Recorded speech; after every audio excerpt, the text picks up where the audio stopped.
Welcome to GatorZone.com. I'm Chris Harry alongside Scott Carter. We're back in the Heavener Complex, and out there is the Swamp where the Florida Gators will play the Kentucky Wildcats Saturday night in the Southeastern Conference opener for both teams. Scott and I were here last week. We thought we would have a game to talk about. We didn't have a game to talk about last week following the lightning out, rain out, whatever you want to call it, of the Idaho game. But we have one to talk about now. The Eastern Michigan game, Gators win 65-0. It was a pretty impressive debut for new offensive coordinator Kurt Roper and the Gators. Yeah, as debuts go, I think Kurt Roper had one of the best maybe in Florida history. 655 yards total offense, 65 points, biggest margin of victory since 1997. That's, what, 17 years ago by my math, so it's been a while.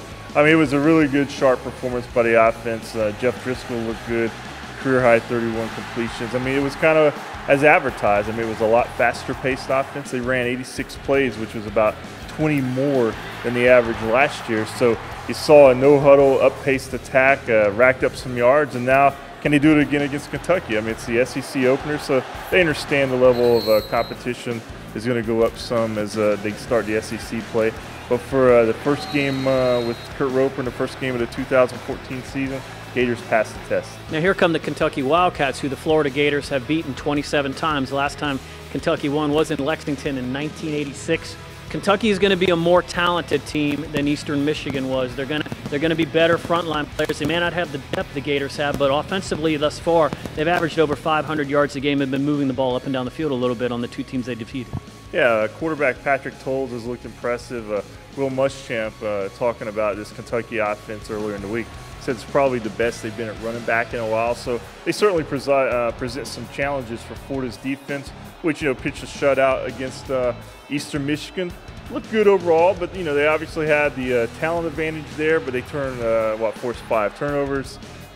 Duke Dawson in his first game returned a pick for a touchdown. So they're looking for some of the younger guys, to continue getting that experience. They learned this week that they'll be without J.C. Jackson. So guys like Jalen Tabor and Quincy Wilson, some young guys, they'll maybe get a little different look. But either way, there's some good players there on defense and be a good challenge.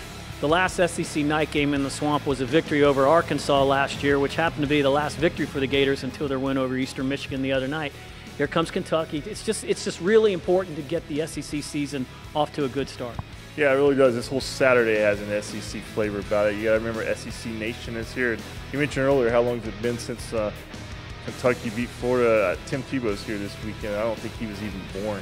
So that kind of shows you how long it has been. But, teams are they discount those past. I mean, Florida has had a huge advantage in this rivalry, but it's also a new start for Kentucky. They're under second-year coach Mark Stoops. They look improved. The Gators are still, out to prove that they are going to continue their improvement that they've built on in the Eastern Michigan game.